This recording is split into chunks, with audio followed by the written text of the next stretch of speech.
Live from the Injured on the Go Just Call Mo studio.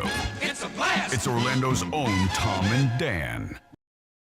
It is a corporate time with Tom and Dan. I'm Dan. I'm Tom. We are live on Twitch and YouTube. We'd love it if you'd come over, join the chat room, talk to people, meet new people.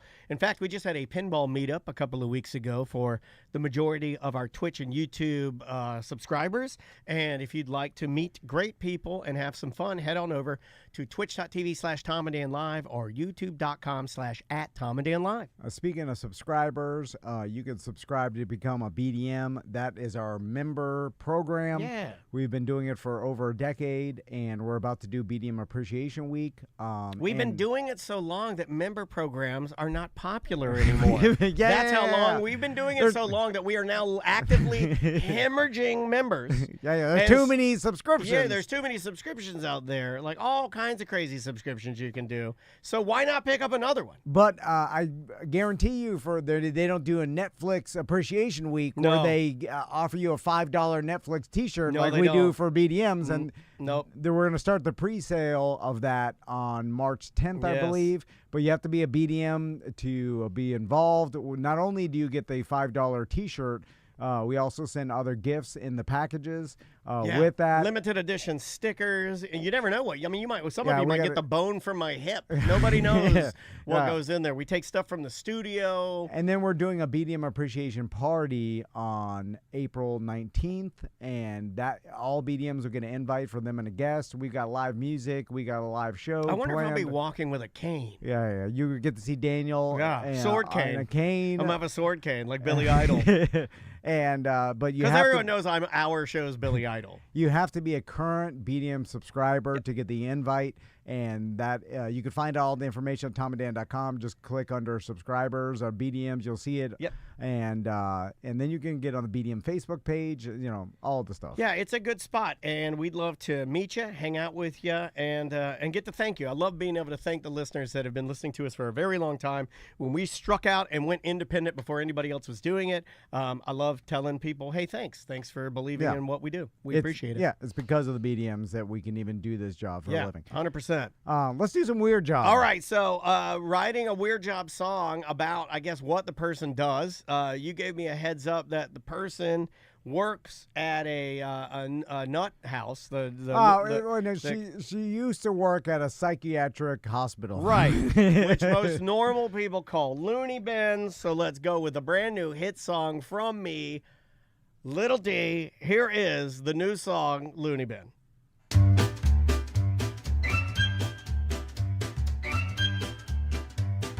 Working at the loony bin, the people here aren't human. Working at the loony bin, they always throw their poo, man. We keep them here so you don't see what's happening with humanity. Working at the loony bin, please take your pills. Working at the loony bin, oh my God, it smells. We lock them up and feed them meds, and they just scream and crap their beds, and they just scream and crap their beds. There you go. A little loony bin action, right? On the line with us is Lisa. How you doing, Lisa? Hey, guys. How are y'all? Good. I think are that you song, regretting? I think she's mad now. Great job, Tom. So, Lisa, Is this my wife? you worked at a psychiatric hospital? I did. I worked at a stabilization, like a crisis stabilization facility. So when people were having breakdowns, it was more of a short stay kind of place. Nobody ever threw poop at me. I did have a guy once poop in a sink and try and get me to call an ambulance because he kept saying he threw it up. All right. I think that's worse, actually. I would say that having poop thrown at you is more simple than the sadistic crime of pooping in the sink and then trying to convince you that he puked it out. Yeah, that's wild. Exactly. That's wild. Like, that's clearly formed poop. You win. Did not throw that. You win. That is a fantastic story right off the bat. I would have just gone on the floor. It just said, why take the That's effort what Mike Busey does. Get on the sink. Mike anyway. Busey does right on the floor. So, Lisa, what kind did you have to have any certification to get this job? Please say no for comedy. I'm a nurse. Okay. Oh, okay, it's a nurse. Yeah, you're a real deal then. So, now the people that get checked in or taken to this facility, where did most of them come from? So the place where I worked was similar to like a Baker Act receiving facility. So they could be, taken in off the street, or their doctor could call in and request them to be committed to have like that 3-day. We need to Review change by the a doctor. name of Baker Acted because it always makes me think that they're going to Cookie Land, and they're not. They're being forcibly detained because doo-doo sink. Yeah, I feel like we need to change the whole thing because the first thing, and this just show you how stupid I am, when anybody goes, he was Baker Acted, I think of a chef's hat because I'm stupid. Yeah. Call it, you've been doo-doo synced. It's more accurate. I would know what you mean. So, now, in your time there, was there anybody ever that was, like, taken in that you thought didn't deserve to be taken in? Or was like hiding out? Both. There were a lot of people that would get brought in who really didn't need to be there. I do want to say, I'm not trying to make fun of these people, but some of the stuff that happened was funny. Well, you don't make fun of these people. Yeah, you leave that to me. Yeah. I know where I'm going after this life. In fact, after March 11th, I may be meeting my maker, so I got it covered. Yeah. Don't worry. I think you'll do good with that surgery, but and it has come so far in the last 15 years, so you'll be surprised. I was low-key fishing for some help. Thank you for that. This lady knows. I love this lady. Yeah, you're just. So I can tell you, as far as nursing and tuition goes, one guy who really didn't deserve to be there was, we had a kid who got brought in by the cops. They were probably trying to do him a favor because he was drunk and he decided to fight them. And I guess they must have dropped him on his head, and instead of taking him to jail, they took him to the hospital. So one of my jobs was to check the people and make sure they were medically okay to go back to the unit or get them checked out. And he was a young kid. I don't think he was drinking age. And he was like, yeah, I'm fine, but I'm having trouble hearing out of this ear. I think I might have an ear infection. And I got that kind of funny feeling of I should probably get this guy checked out. Didn't really have a good reason to, but just something felt wrong. Was he mentioning his dad being Michael Jordan by chance? And did he have ketamine in his pocket? No. But I ended up sending him to the hospital, and his brain was bleeding, and they had to fly him to the closest facility to have emergency surgery. Wow. Oh, wow. So if I hadn't sent him, to get checked out, he probably would have, gone to bed and died. Yeah, 100%. That is. That happens, I feel like, so many times. The cops dropping them on their head? Oh, yeah. Well, no, with medical professionals, we always are quick to not only point out, but to talk about stories about how people missed stuff and the person died. And that leads all of society to think oh, no one's doing their job right. And then we never talk about all the times they caught something, they were extra attentive. And then just Lisa could have just been go to bed or whatever. And because she's hey, something may be up and save this kid's life. You know what I'm saying? Yeah. That happens all the time. And then no one talks about it because, of course, it doesn't become a story. But, anyway. So, Lisa. My HPV was misdiagnosed, and I had to just wait till it went dormant within my body. So Lisa. I like to throw medical knowledge at the nurse and get a little medical chuckle. So was there anybody else that ever gets brought to the facility because of Baker Act? Because I feel like the term Baker Act gets thrown around pretty loosely, and someone has a Parents family. throw it around too. They're like, "Oh, Baker Act." You. Everybody wants to Baker Act someone, and I'm I think it's harder than it's like people when people think. say, "I'll sue you." Yeah, and then, but is it harder than we think? There has to be some kind of proof that somebody wants to hurt themselves or others. These days, it's easier, I think, because people send a lot of texts to each other, threatening. But it has been a while since I have worked there. It's been probably about 15 years. So we didn't have as much of that back then. But most of the people needed to be evaluated. It was probably 75% really needed it. That other 25 probably could have got outpatient help, but, stuff happens. Along the line of the listening to patients, I did have a patient who kept coming out. I worked the night shift, so of course that's kind of the wildest stuff happens. Kept coming out and telling us there was a snake in their room, and we kept being like, "Go to bed, you're fine." We went in there and checked. We saw nothing. And about the fourth time, we just thought that they were hallucinating. We went in, and there was a snake in the room. So you do have to listen to people because, God. That's crazy trying to figure Harry. out There's a snake in the room. Last time I went in there, it was his penis. I'm not doing that again. I would have never checked. Yeah. I would have been so sure Yeah. that they were crazy because I've been like, listen. You did the math already.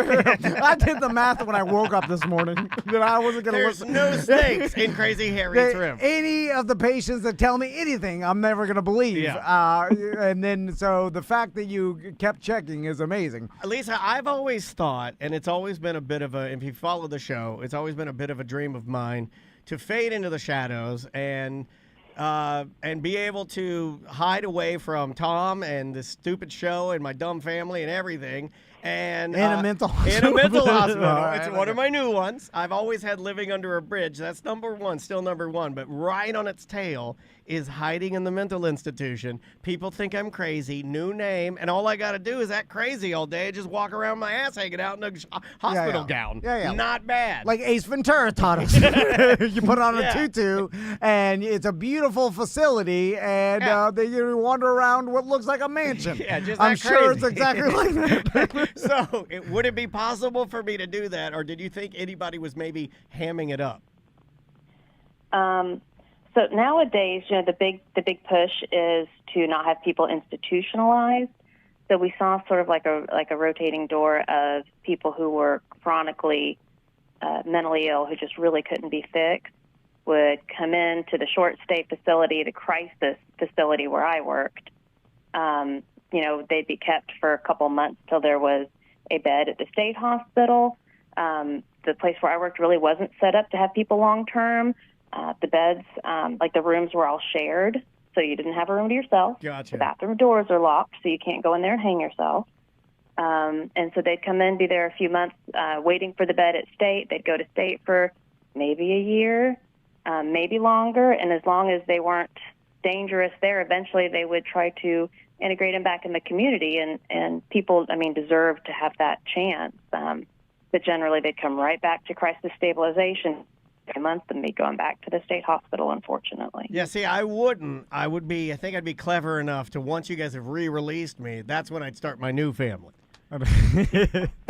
So it's basically what we all think. It's a lot of times a revolving door where you treat sad. That is sad. You treat someone that's probably homeless, and you get them back on the meds, you get them good, and then you have to release them, and then of course they'd have nowhere to go, no supervision, and then they fall off their meds, and then they end up back at the facility. Yeah, pretty much. Now, let's talk about meds, because if I was, and this is hypothetical, but let's say you're going to say something bad, aren't you? I'm the owner or manager of the psychiatric Am facility. I in your facility?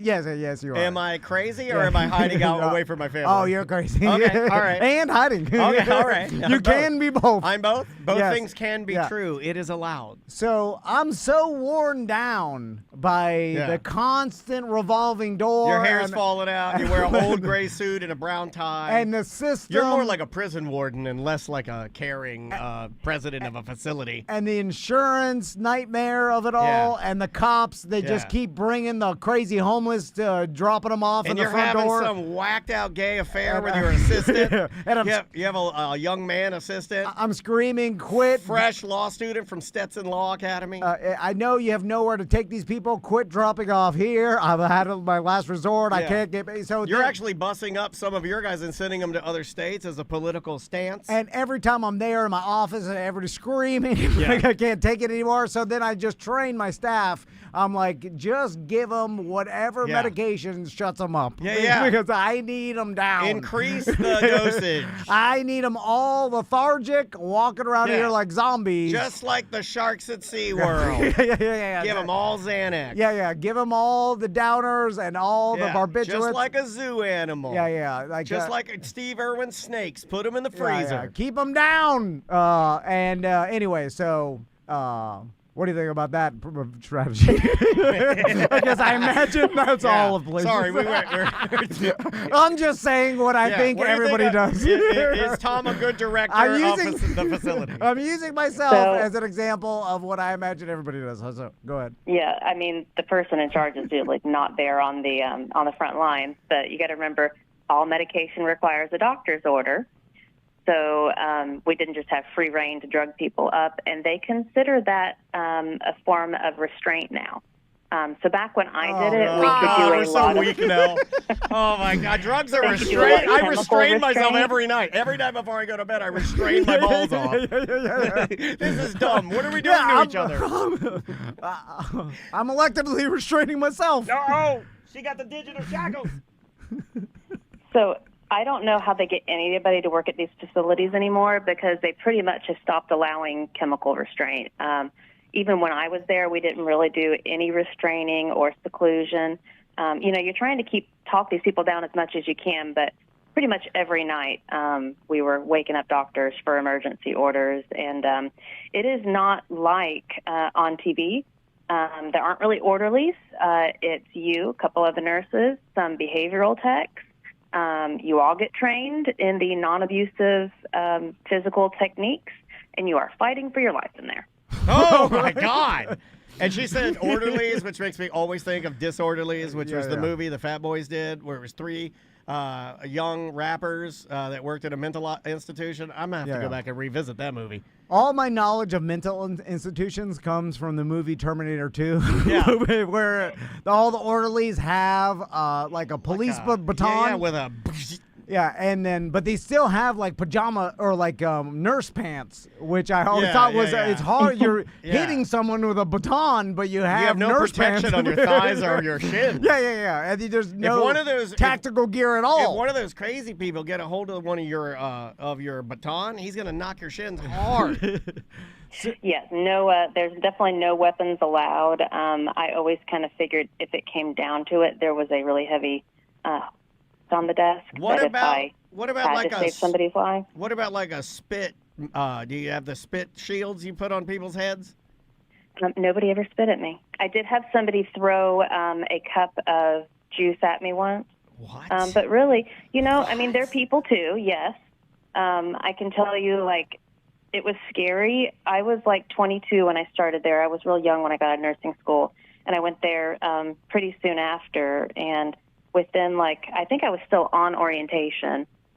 Some guy came up to the desk about, shift change or so, and he had a cup, and he was like, "I believe you asked for this." And I was like, well, "What?" And he had brought a sample of his urine because we had been trying to get a sample, I guess, for a week or two. He was, kind of confused and out of it. We were trying to figure out if it was drug-induced. I believe you so I was like, "Oh, great. Thanks." And I was like, "Hold on, let me grab some gloves. I'll, grab the urine sample." So I walk, 5 feet away, turn around. He looks back and forth, gets paranoid, grabs the cup, and just downs the whole thing of his own pee. Oh. Full cup. I mean, it was sloshing over. It was at least 8 ounces. He's like a big boy. It's like nickel there was beer a mouth night. hanging open, what do we do? That's a nickel beer night. That's a big So yikes. Back to the movies, Lisa. In the movies, when you're walking through the mental institution, there's always the common area where everybody's gathered around watching like a tiny tube TV. And they're playing oversized checkers on a blanket like you have at Cracker Barrel. Yeah. And then everyone else is locked in their room screaming like a prisoner. Yeah, so what's it like during the days and what do people do for, to entertain themselves? They do have common area like that. And during the day, they're not really allowed to be in their rooms. They're supposed to be out, socializing or whatever, participating in whatever kind of therapeutic activities there are. There are crowns. There are no full-length pencils. All the pencils were like golf pencils. They have to come to the desk and ask for them to be sharpened. Anything that could be used as a weapon, we had to be careful with. And they just kind of hang out in the day room. The TV goes. They can't really hear it because it's so loud. They have a phone where they can use the phone for phone time. What's the number one show? What do they like to watch? The wackos. don't think they got to choose. I think we just put on whatever. Oh, come like, on. You gotta like the Jiffy Lube. You have to watch. No. You have to watch Fox 35. Yeah, you could really. You could just- change their ideology if you have on Fox News. You could like convert everybody there into some wackadoodle. Oh, yeah. You owe it to everybody to. You got to put it on something like middle of the road. Well, you're watching the WB. That's So Raven. Yeah. Like let them watch whatever they want, right? Watch Hogan's Netflix? Heroes. Yeah, I mean, they had to ask for the remote, so we just they couldn't hear it. It was too loud anyway. So did they? It was too loud. What were they having up on like a 40? Was it like overmodulated? They couldn't hear it. No, like everybody else on the unit talking and stuff. Oh, all the- everybody all was the so screams loud. of pain Yeah. and anguish. Did they? And so, those facilities can't turn people away. They're, mandated to keep accepting. So, it got pretty packed, especially on the weekends. And I worked the night shift and on the weekend. And so, by Monday, we'd have people kind of, lined up in the hallway on mattresses. Oh, my God. Did they have video games or anything? Did any of them have, No. tablets? So nothing. No, Nothing. The no internet? phones allowed. They weren't allowed to have any. They get searched when they come in. They can't really have any of their personal effects. Now, Did these Jeff days, Howell- maybe did- they let them have their phones, but they didn't when I was there. Did Jeff Howell ever come and play, or did you have any entertainment where you had some horrible one-man band come and play for them, and then they're all just wandering and screaming at him? No, they have an activities person during the week, during the daytime, and they give them crosswords and that kind of stuff. Oh my God, I'd go Coloring crazy too. So, Lisa, this sounds This rough. might be the hardest one we've had. And what made you stay? And was there any redeeming parts of this job? Because I'm sure everybody's listening to this. I'm like, man, why would people do this? I hope you say, I met my husband, Chicken Wing, and I love you, Chicken Wing. So, like I said, I was really young, and it was interesting. And when I started doing it, it was kind of thrilling. It was fun. It was dangerous. And when you're 22, you don't have that same fear of death. But I worked there for about 5 years, and over that time, it started getting scarier and scarier, and that was why I left. We had a point where there were nights where there were no men working in the building. Oh, man. Oh, they call that ladies' night. It was awesome. It's ladies' night at the Wacky Bag. Hey, make sure to announce that over the PA. It's 2 for 1 big fat crazies. Before bedtime. Like, hey. 2 for 1 big fat crazies. So I've got another story I'd like to share while I've got y'all. Yeah. Uh-oh, she's got a digital gun. I've got lots of them. All right, go ahead. So, and most of these are from the first year I worked there because you get more and more used to it. So, at first, when I would get home, my husband would be like, what happened last night? And I'd be like, you wouldn't believe it. It's crazy stuff happened. Yeah. And then after, a year, he's like, what happened? I'm like, nothing. Pretty normal night. We were all just working. It was 3 a.m, charting at the desk. And we start hearing this banging from down the hall. So we all go running down the hall into the room. And this guy had flooded a sink, emptied the soap, got naked, soaped himself up, soaped up the room, pushed the beds together somehow, and he was up naked on the mattress trying to kick out the window. So when we all run into the room, it is soaked up and wet, and we all just go flying, and then we're wrestling with this guy. This is like a amateur greasy hour. pig. You can't kick a window when you're soapy. Everybody knows that. Oh, that's like Home Alone. He soaked the door so the nurses fell. So as soon as we run in, he's naked, and we're all trying to wrestle him because he's trying to attack and us. then a 'cause he's paint trying to can get that knocked door one out. of your wigs off. Yeah. I like you ask him, why'd you get naked? You're like, that's the crazy part. Oh, okay. I'd have done it without that part.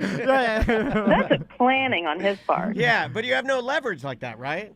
I mean, it's Yeah, like, I mean, we were all just sliding around on the floor. yeah, it's like trying to do doggy style on a new brew bed. Come You on. can't do it. Was he fighting you guys? Yes. Okay. Oh. So you had to restrain him. Was and- he? Yeah. We were trying to grab hold of him, and he was naked and soaped up, and the floor was also soaked up Hold and on. wet, and the sink is overflowing everywhere. Where are you from? You say naked. Oh, gosh. Where are you from? No. She was like, Originally Tennessee. Okay, I love Oh, it. Yeah. yeah. You sound like We knew it was around that area. Yeah, I like it. I like your accent. It's cute. Before you leave, Lisa, any other stories? And I want to find out how much you made for this job. Yeah, you're great. I mean, I've got so many from over the years there. But I don't know.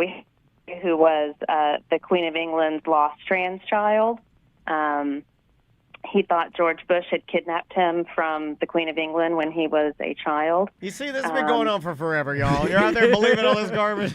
George These Bush. wacky people yelling just wacky stuff, and you're all believing it. Look at this. This is how long ago was this? Yeah. It's just we didn't see it on the internet, Yeah, Ben. You see what I'm exactly. saying? You guys are living your lives on the internet. The same craziness. Yeah. This guy. He was just a big guy, burly guy, like wearing plaid, but he would take a little scarf and tie it around his head, and he said, I'm actually...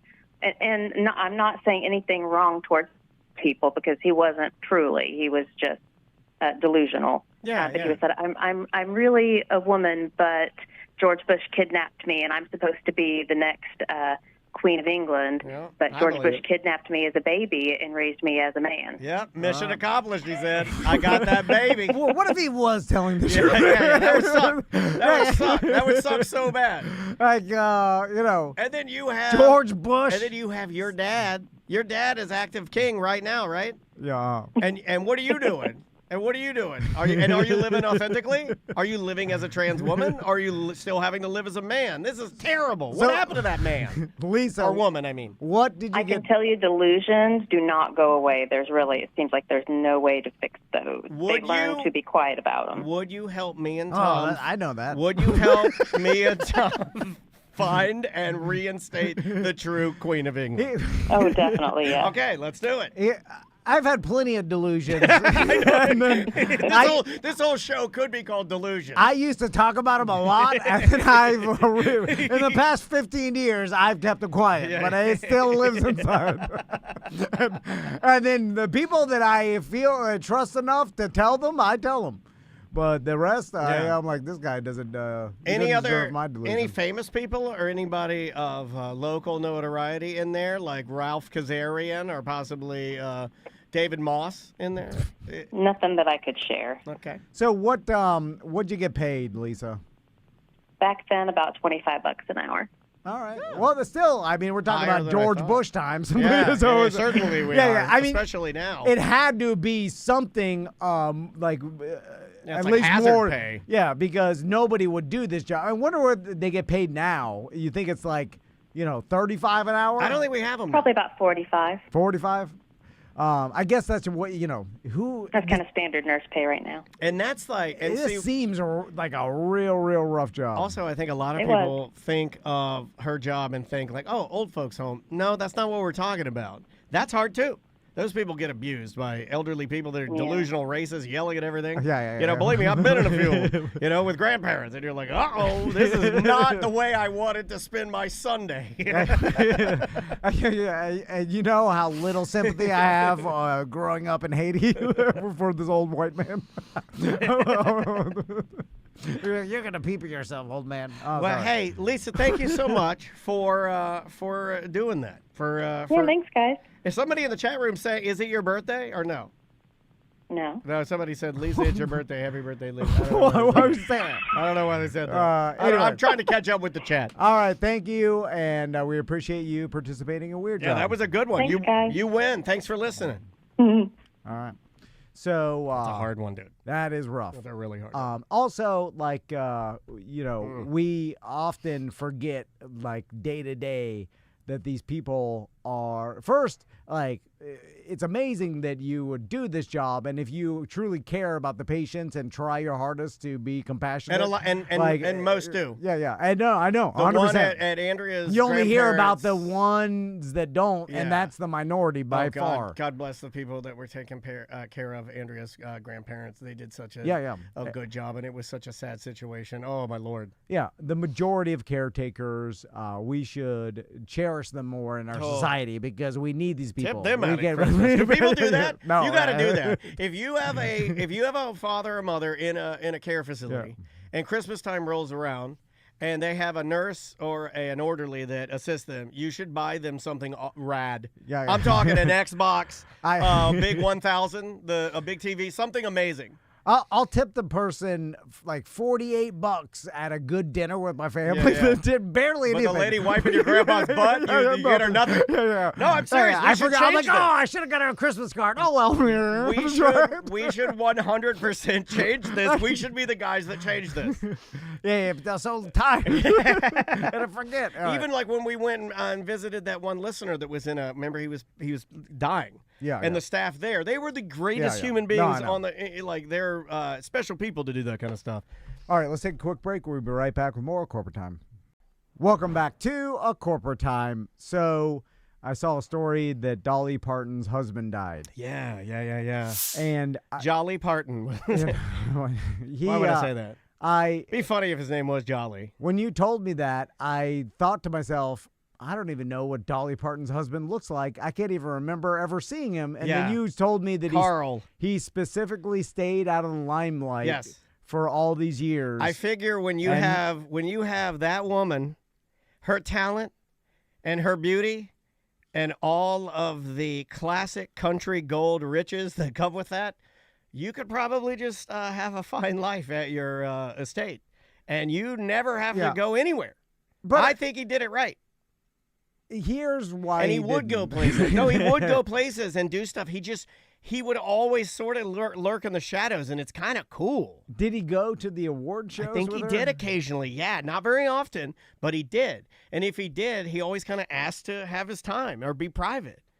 I think he just kind of, like those people that can put out that they don't want to be bothered, but they're not like D-heads, right?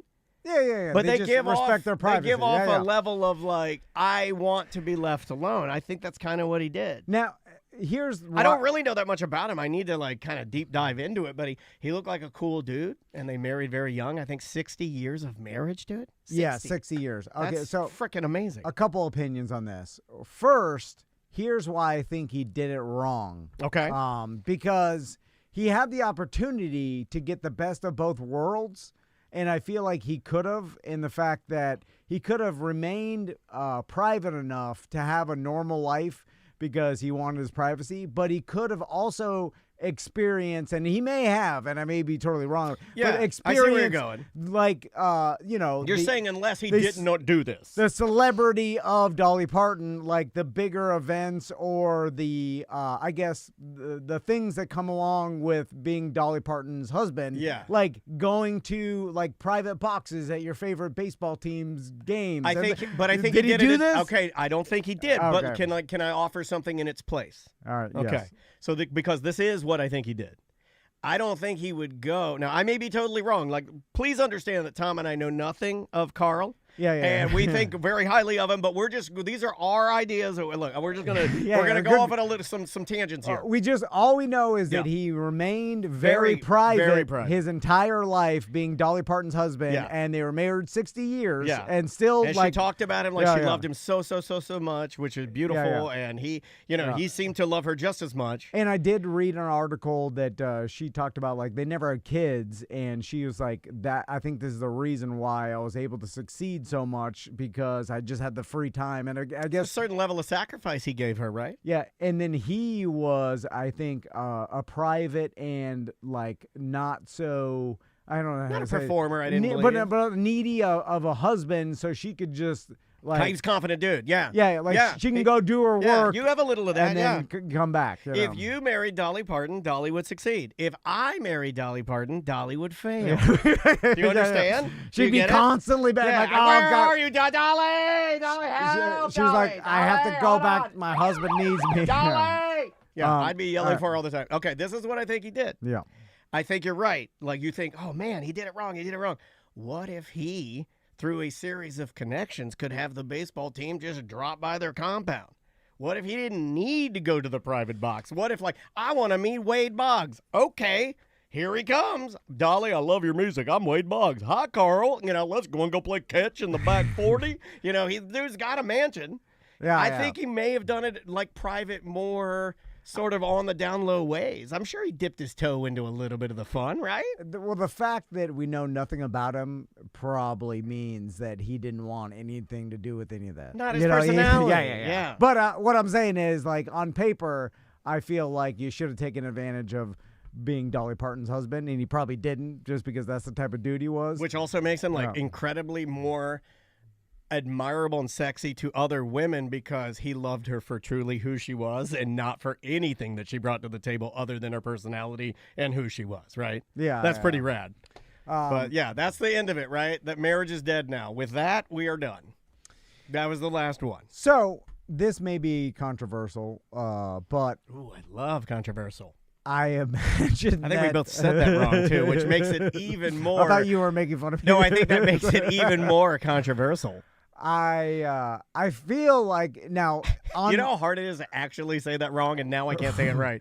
When you see the story, it's sad. You're like, 60 years. Like, you imagine yourself in the future. You're like, man, my partner after 60 years dies. Like, I'm going to be... Stop saying partner. What do you think? You're from California? You think you're some sort of fancy person? After 60 years, it is your life partner. I don't even know how to that's her describe husband, it. Carl. Yeah, no, I know. But it's just like this human that you've lived with for so long. You become like kind of one person or whatever. Anyway. The man that's seen the most famous boobs in America is so private. I'm going to just relate this to myself. I will venture to guess that in 60 years, if we make it that long, me and Crystal, which is very unlikely. Yeah. I'd bet against it. But if we did, and I die after 60 years, there will be a tinge, not a huge amount, but a tinge of relief. Oh, yeah, I'm from sure. Crystal, because I, at that point, have driven her insane. Well, we all know my behavior. And we all see this, and it's sad to say, look, this is Honesty Day on the show, apparently, because we all see this, but no one will ever comment on it. But we all know of the couple currently right now where the dad is just a real POS or just a grumpy, like a bastard, right? And then he dies, and then the mom goes on to do like great things afterwards, but we never congratulate her on getting her life back. Is that what you're saying? A little bit of that? Well, a little bit of getting her life back? You don't have to be a POS or anything. I'm just saying after 60 years, as an old man, you become annoying. Your little... quirks, I am little, and I your am annoying. opinions. Yeah. I feel like you're speaking directly into my soul. I imagine by that time I'll be bitching to Crystal every day about our AI president, and then I'm like, how do you feel about like, my day? My inward partner used to control AI. Now he's a president. We got a goddamn AI president. He calls himself Bleep Bloop 2000 Hussein. Oh, Bleepy Blooper is what I say. Ain't my AI president. I'll tell you that right now. Yeah, and I hate the new digital NASCAR. And then my sons won't bring their kids around because I'm bitching so much about the AI president. Their kids are just apps on a phone. They're not even real humans. Like, here's our kids. They're apps. You got to touch them. You got to feed their Tamagotchis. I have a bunch of Crossbuster AI flags flying. Tons of flags. I love flags. But really old people get them confused with Nazi flags, which became popular again in 2025. And they had like a stint for a little while where people were confused about it. Yeah. And then, so Crystal, and then when I finally die, I'm not sure, she's going to be heartbroken. I would be relieved at this point. After hearing this tale, I'd be relieved. She's going to be like, oh, thank God, I can take down the flags. I don't have to hear, I could bring friends over again. Finally, I can, relationship with my sons. Like, I'm an American, and you know what? I think what Bleep Bloop 2000 is doing has been pretty good. I like it. I like his platform. Don't get me wrong. She thinks a little bit like me. You know what I'm saying? Like, we have private conversations about how we both hate AI president. Oh, you guys will 100%. You'll be there with your AR, and she'll have her shaky pistol. But she won't be. Once I die, she'll like start inviting people over again, and she'll be like, TC had his beliefs or whatever, but I'm just glad that it didn't mar or stain our relationships. He was very set in his ways. Yeah. And then, she'll eventually. But she doesn't know that that behind the scenes, I took the essence of you and your brain, and I made an AI Tom. Okay, the haunter. So you won't die. You won't die. Yeah. And I let it loose. What do? I sneak into your house, and you've still procrastinated, and you haven't fixed your aluminum wiring. Okay, so I infiltrate your wiring using a flash drive of your AI essence. It gets inside the house, Oh. crazier than ever. Hijinks ensue. It lives in the aluminum. Yeah, you live inside there, and you become the house. to haunt your, and then becomes like a weird effed up Encanto, where you're like a really bad house, and you're the things when she goes to bed, you're a bad person. X-ray vision, the whole nine. Watching her in the shower. Let's do a couple voicemails. All righty. This one made me laugh. I guess we deserve a little bit of this on Live Call Thursday. We did have our friend Alex call in, and he did play-by-play on baseball. Here we go.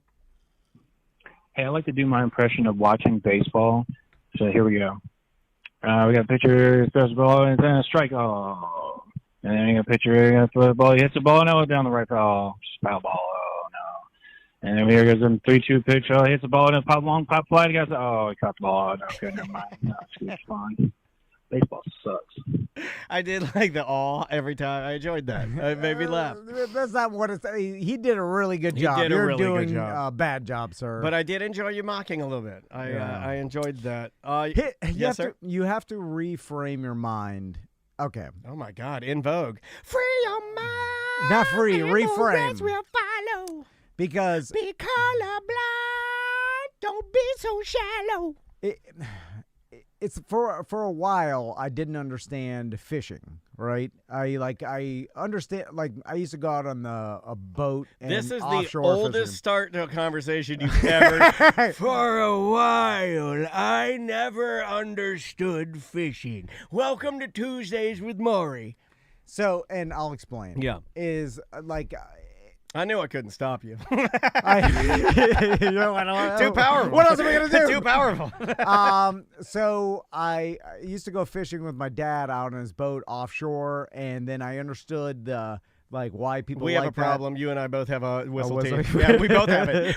I used to have the whistle tooth. Now you have the whistle tooth. We're two whistling beavers in here.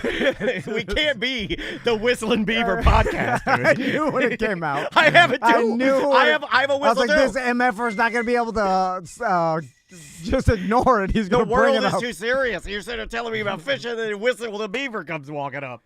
So the offshore fishing, I understood. I was like, all right, you get to go out in a boat. That's part of it, right? It's like a little more dangerous, adventure-y, I Well, guess. yeah, it's just the boat is part of it. I like going on a boat so that I can frame my mind. I'm like, all right, and then you're fishing, you're doing something while you're out on the boat, Yeah. whatever. And so but then it's the fishing on the side of a lake or a river. Like a pond or Lake Baldwin. Yeah. And then I was like, why are people drawn to it so much? My buddy Dre, He's addicted. he's addicted to fishing. We have a lot of BDMs bass that are fishing. addicted to it. You know, guys in there that just, they go every day. So, and then I just see them standing there, casting over and over, and they're never catching anything, but being baked by the sun and the side of a stinky doo-doo pond. The only casting I like is a couch. Am I right? So I looked at it for so long, and I was like, why do they like it so much? I couldn't understand, because I'm like, on paper, it seems horrible. And, you're just standing there. Most things on paper do seem horrible. Doo-doo pond. Like, almost everything on paper is bad. And so instead of just saying, oh, the fishing stinks, just like this guy saying baseball stinks, Sure. I had to understand why they liked it. And then I understood why it's likable. You're that robot from the Robin Williams movie, right? You're like, I do not understand love, but I can try. I finally landed on it's extremely hard to catch fish. Yeah. And it takes skill and knowledge. And patience. You use the skill that you learn and the knowledge you learn over lots of fishing times to make it easier for yourself. Still hard, and then so that makes you catching a fish. They call it the jujitsu of water. Insanely rewarding here, where you're like, man, it took me a lot of work, a culmination of work and knowledge, and I finally caught a fish, which is hard to do, and here it is. And that each time you catch one, it gives you a burst of endorphins. But it's harder as an adult, I think. I only caught fish actively a lot when I was a kid. When I didn't care, and I was just just tying my own little knots and using a cane pole and walking around with a bucket, I'd catch fish all day. And so back to baseball. So I too we used to say baseball's boring, it stinks, I don't like it. But then when Daniel started liking it, I was like, why does Daniel like it? I like the pacing of it. And then I understood and the strategy. It's slower paced, but that appeals to his anxiety level. Level, not liking. Or just I don't want to keep using that.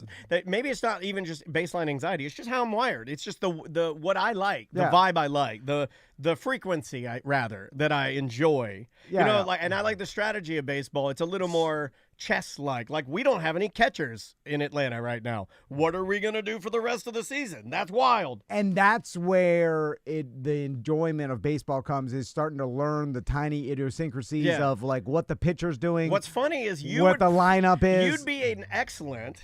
I think maybe even Andrea would agree with me on this. I think if you enjoyed it, you would be a really good baseball manager because you'd overthink everything. Well, and that's what you need. You'd know every position. I saw Moneyball, and I enjoyed that movie. The managing aspect is the part of baseball that I think I might enjoy the most, is like what Snitker does for Atlanta, and the fact that he can slide people in and out. The game, I understand what you're saying. It's not soccer. It's never going to be soccer. And so a lot of people are looking at it too surface level, like I used to, where they're like, oh, this game, it's too slow, whatever. But then you're like, oh, you realize why other people appreciate it. Then you start to appreciate why, it more. Like, oh, I do appreciate the pace of it. I appreciate the strategy, how hard it is to hit a ball. Right, yeah. Like the Super talent rare. it takes. It's a rare human. Oh, what the lineup is, so you start getting deep into the game, and you're like, oh, okay, I appreciate that part of it. And so then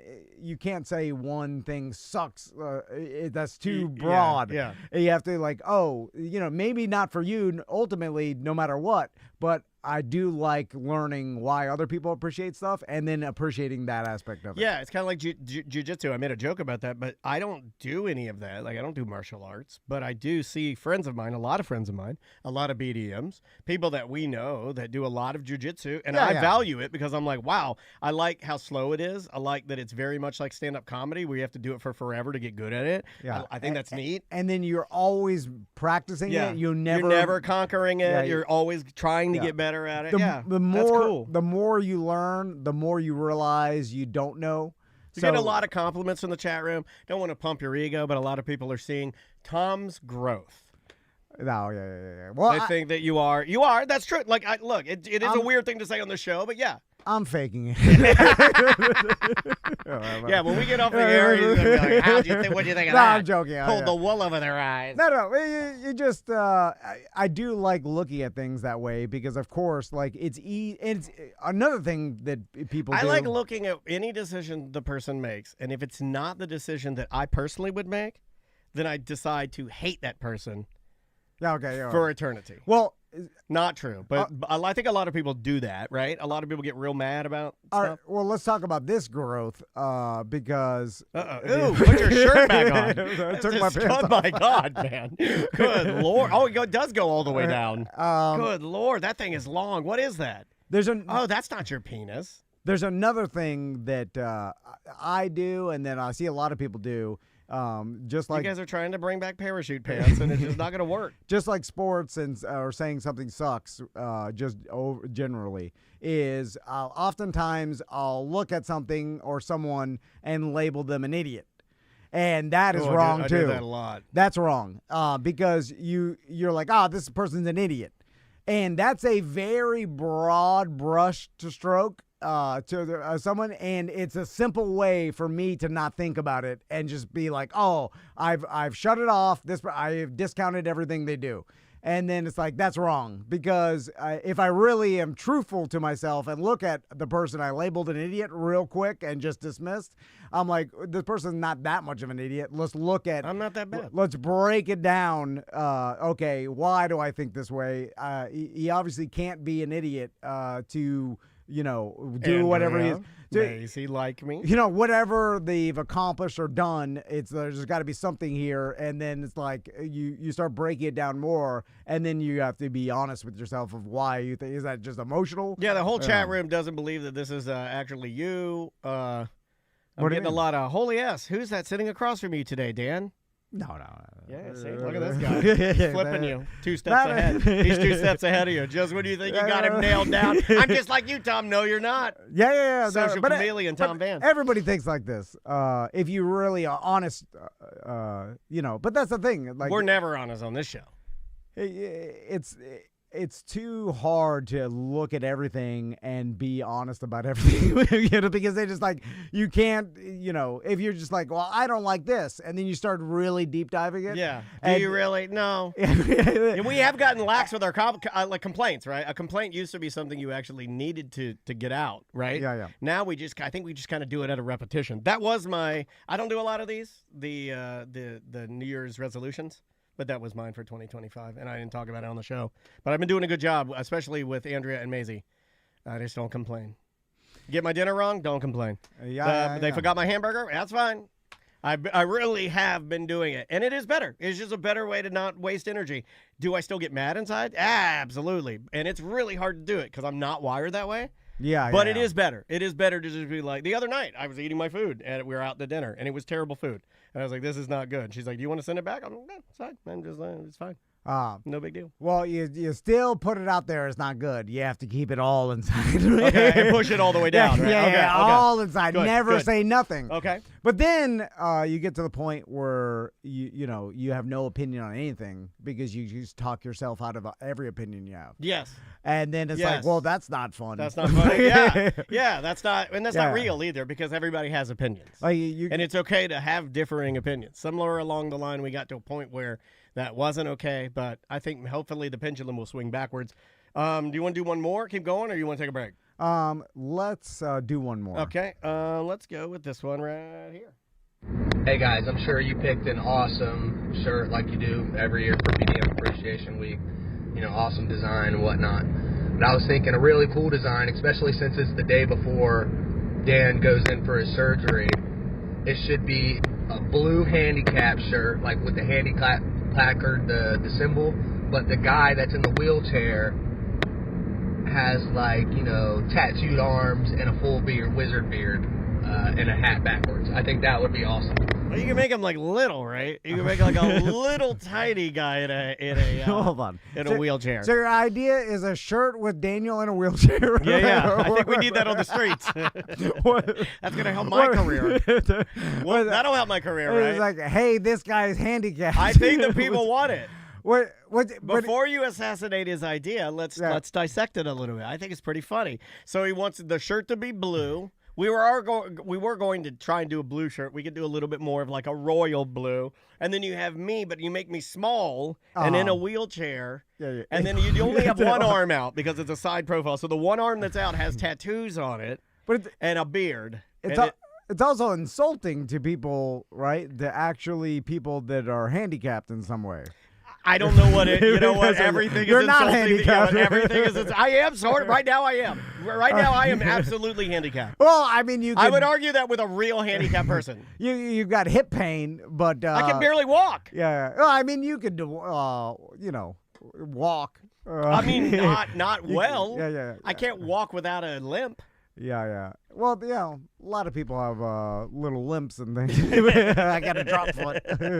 Okay, you get old at a certain point. But I don't think you're supposed to have things those. break You're down. not supposed to just kind of slop yourself around the earth. But then also it can be fixed, and then you will. I'm gonna get it fixed, fine. and then I'm not handicapped. But then I'm not handicapped. Okay. No, I wasn't gonna stay handicapped. Okay, The shirt is, and then when I get my hip fixed, everyone will have to turn their shirt back in. Now, I think the definition of handicap is it is permanent, right?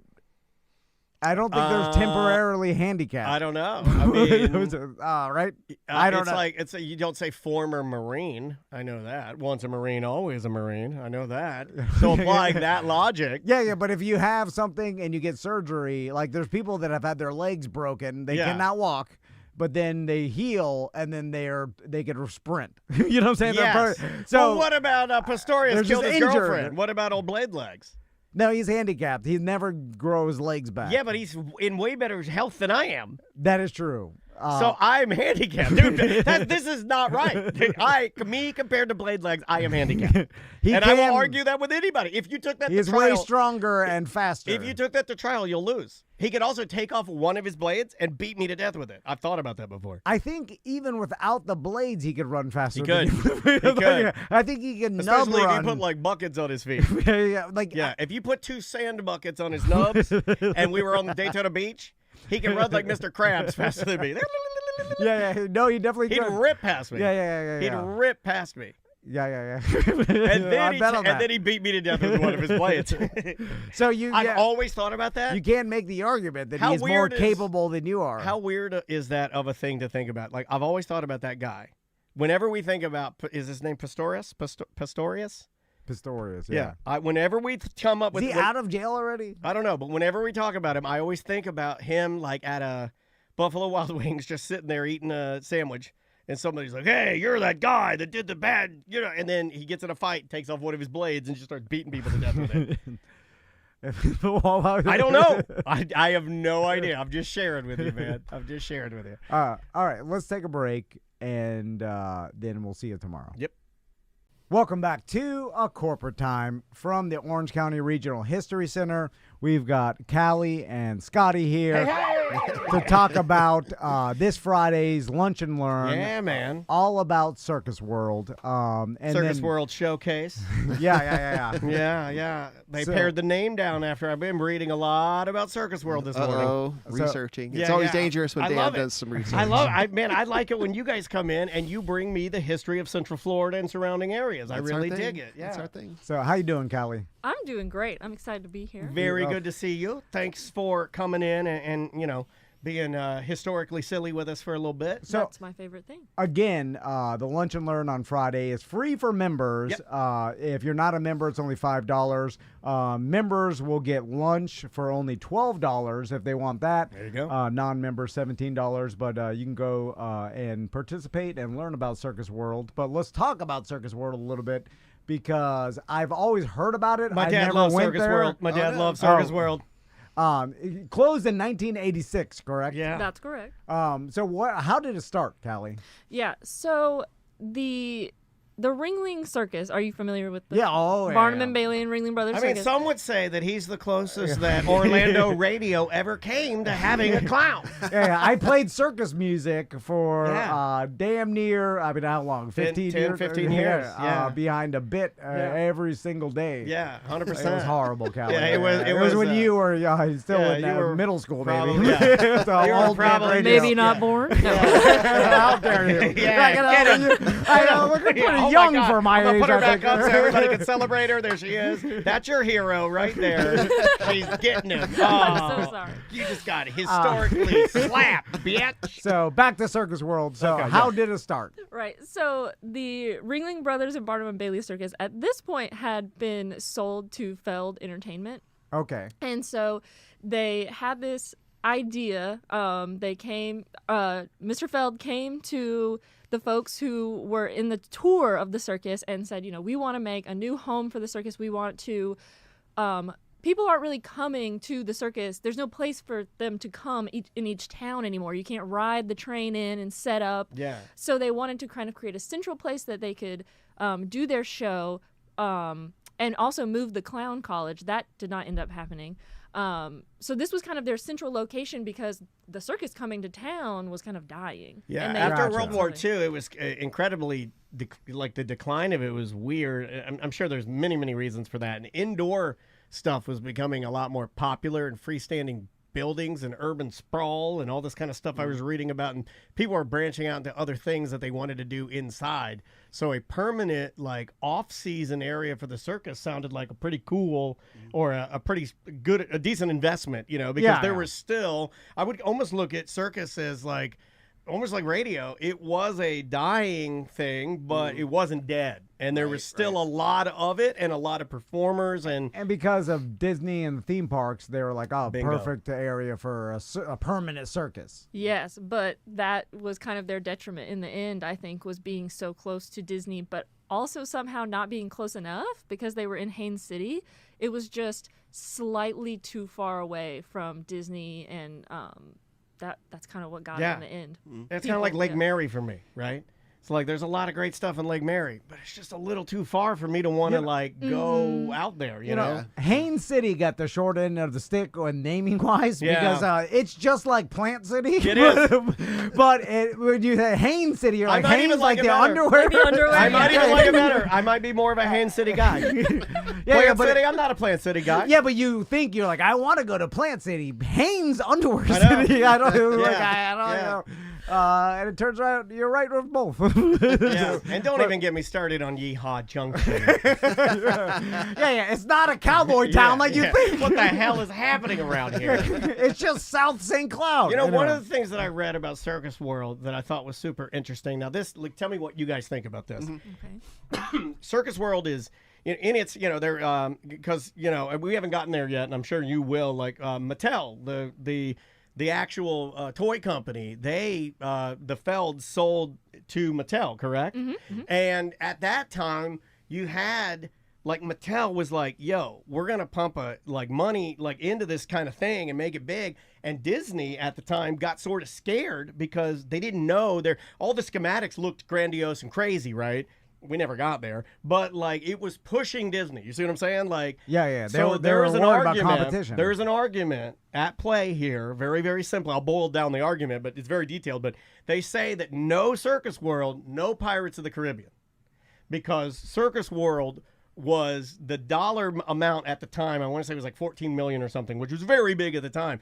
That was such a scary dollar amount that it forced Walt Disney to go, we have to pump money into having really great rides. And the first one that they pumped was that Pirates of the Caribbean. Huh. That's what I read today. And I was like, what? No Circus World. You wouldn't have had that competitive push. Yeah. I mean, that's And how I'm we got to the moon.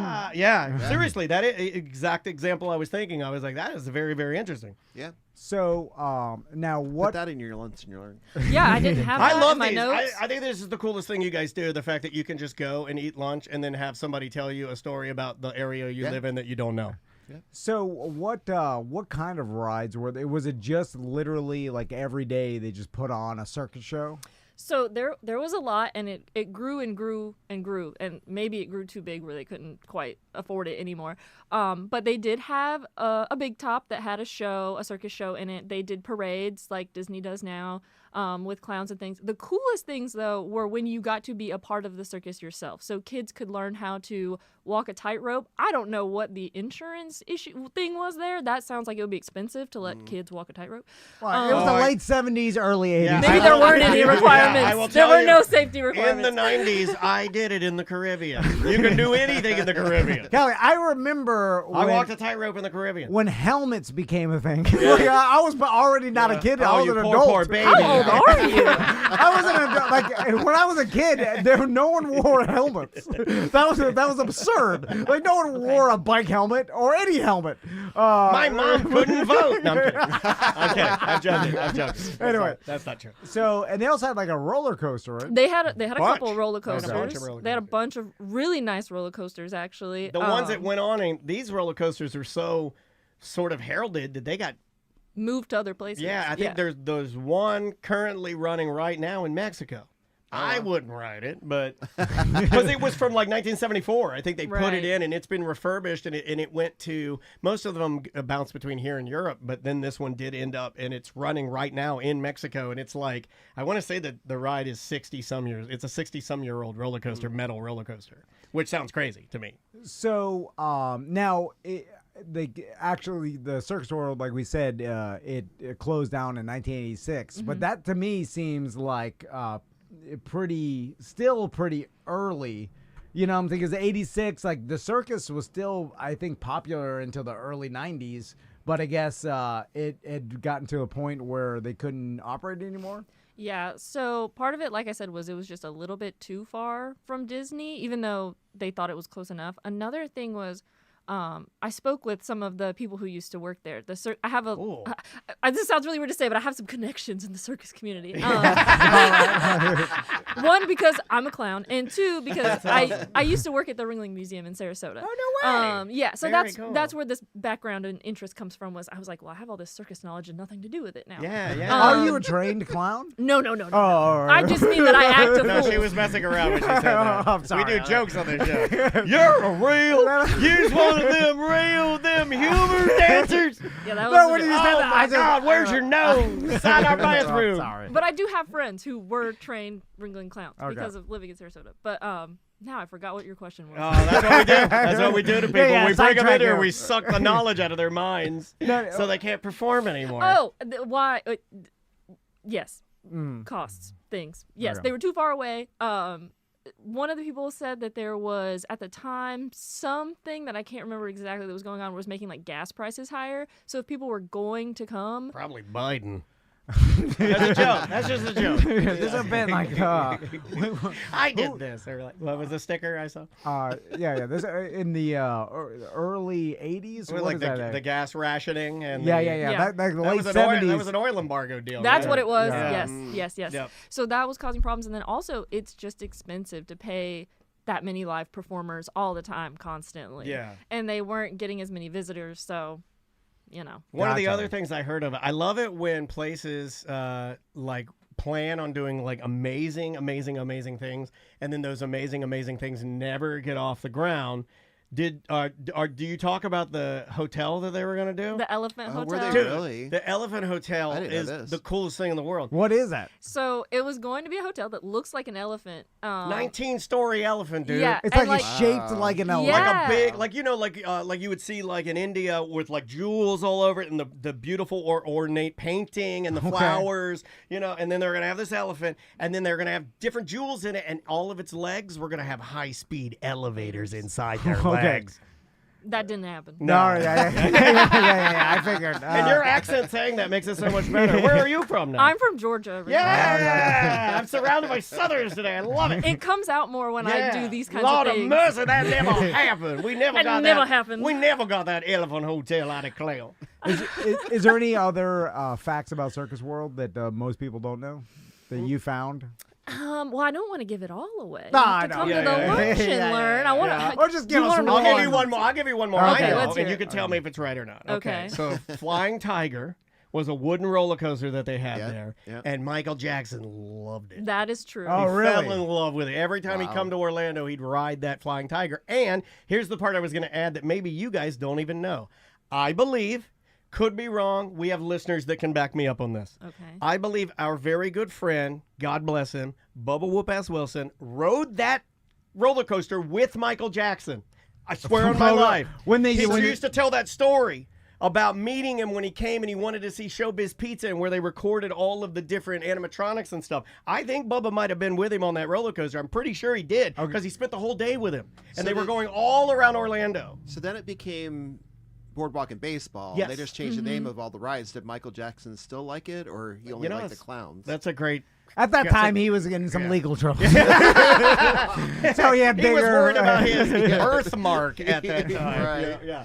But I'm pretty sure that story checks out. I'll do a little more. There might even be a photo of that. That's crazy. There are. I don't know about your friend. I know there's one photos of Michael Jackson. Yeah, there's photos of Michael on the roller coaster. But I think we could go a step further. I'm gonna see if I can find that. Is the area it used to be like? Is it just developed into homes now or something? Or is it? It's like a strip mall. Oh, really? There's like a Target and stuff like that. Okay. There's no trace of it anymore. It's really sad. Man, actually. Boardwalk and Baseball, like I never got to do Circus World. My dad did. He said he loved Circus World. He thought it was really cool. Boardwalk and Baseball I always thought was going to be fun because I was like, dude, they're going to give you all the crazy rides, but then you're going to have these major league teams that come into town and play baseball. This will be great. Didn't happen. Yeah. You know, I mean...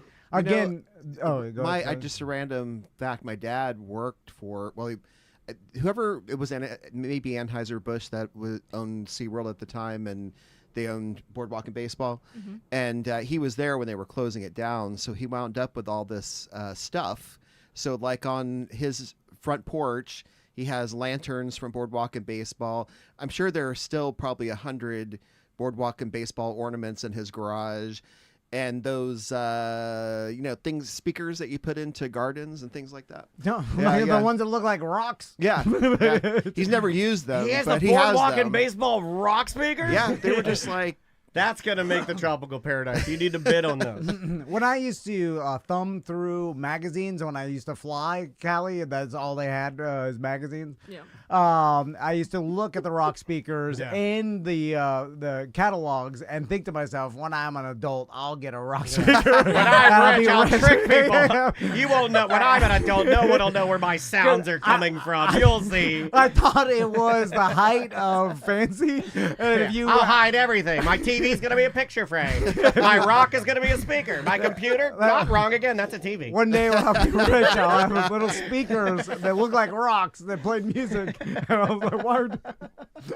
I never thought they'd be portable, Bluetooth, or anything. Like, no, you got to put them in your garden. One of these days, you guys are going to come in here and you're going to bring in one of their speakers as a part of history, right? So let's also talk about Courthouse Cup. Stuff, yeah. That's March 10th. You can still sign up, correct? Monday, March 10th, and that'll be at Rio Bernard Golf, and that's a big fundraiser for us. We still have some slots if you are a golfer and looking to get out of work on Monday. Also in March, of course, we have our third Thursday where 5 to 9 we're open late and it's free to come in. March 20th. Yeah, March 20th. And then March 28th, we have our annual Women's History Breakfast. And this year we're honoring women who broke the glass ceiling, people who were first, like Glenda Hood, who was the first and still only woman mayor of Orlando. And until Linda Tom runs. So these pioneers in the political world is who we're celebrating. And that's awesome. That is also a fundraiser for our Her Story internship, where students will come in and they will concentrate specifically on women's history with the internship. Nice. So, awesome. Yeah. And again, if you want to see Callie's Lunch and Learn, that's this Friday, March 7th, from noon to 1. Yeah. And that's all about Circus World. Go support these cool folks that research so well and put on these it's cool. You'll learn something, and then next time when you go to a party, you can bring that up, and you won't be so dull. I'm serious about it. I'm serious. When's the last time you were around some of your friends? People come to us for their cocktail conversation. Yeah, 100%. If you're a businessman, you should go to these and support these and steal all the stories for your stupid business outings. Kallie, Scotty, thanks so much for coming by. We appreciate you guys. thehistorycenter.org, and we will see you tomorrow.